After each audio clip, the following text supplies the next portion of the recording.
Introduction.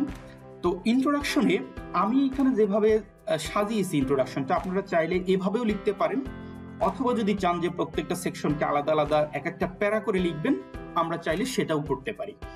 তাহলে introduction যখন আমরা লিখবো, সেখানে প্রথম যে প্যারাগ্রাফটা থাকবে সেইখানে আমরা যে ইনফরমেশনকে রিপ্রেজেন্ট করব, এটা হচ্ছে আমাদের রিসার্চের ব্যাকগ্রাউন্ড অ্যান্ড প্রবলেমের ডেফিনিশন আমরা সেখানে দেওয়ার চেষ্টা করব, এবং সেটা যেন স্পেসিফিক প্রবলেম হয় যেটাকে আমরা আমাদের রিসার্চ পেপারে অ্যাড্রেস করব বা সলিউশন করব, সেটা মেনশন করতে হবে।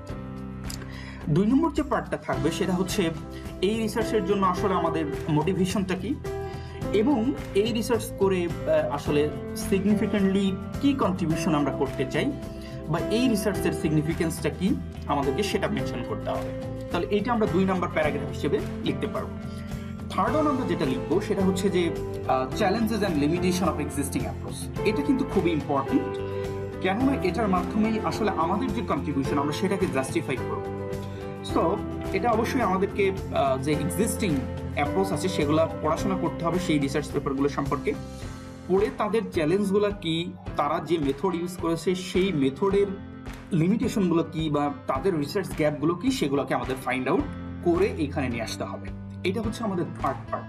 থার্ড পার্টে বা থার্ড প্যারাগ্রাফে ইন্ট্রোডাকশনের আমরা যে আসলে রিসার্চ গ্যাপ বা চ্যালেঞ্জগুলো পেলাম বা লিমিটেশনগুলো পেলাম, সেই লিমিটেশনের সলিউশন করার জন্য আমরা এখন আসলে কি মেথড প্রপোজ করতে যাচ্ছি, কি অ্যাপ্রোচ প্রপোজ করতে যাচ্ছি, আমাদেরকে সেটা ক্লিয়ারলি এখানে ডিসক্রাইব করে দিতে হবে। তো আমরা চাইলে আমাদের যে ইনোভেশন বা আমাদের যে কন্ট্রিবিউশন, এটাকে জাস্ট 4টা বা 5টা বা 6টা বুলেট পয়েন্টে রিপ্রেজেন্ট করে দিতে পারি যে আমাদের কন্ট্রিবিউশনগুলো হচ্ছে এই।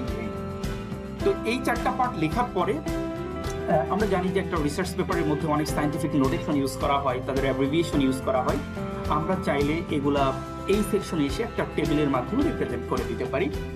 অ্যান্ড ইন্ট্রোডাকশনের সবার শেষে যেটা থাকবে সেটা হচ্ছে যে পেপারের অর্গানাইজেশন। মানে আমরা তো ইন্ট্রোডাকশন নিয়ে এখন কথা বললাম, ইন্ট্রোডাকশনের পরে কি থাকবে, তারপরে কি থাকবে, তারপরে কি থাকবে, এগুলো একটা শর্ট প্যারাগ্রাফের মাধ্যমে 1টা বা 2টা সেন্টেন্সের মাধ্যমে আমরা বলে দিতে পারি যে আমাদের পেপারের অর্গানাইজেশনটা হচ্ছে এরকম।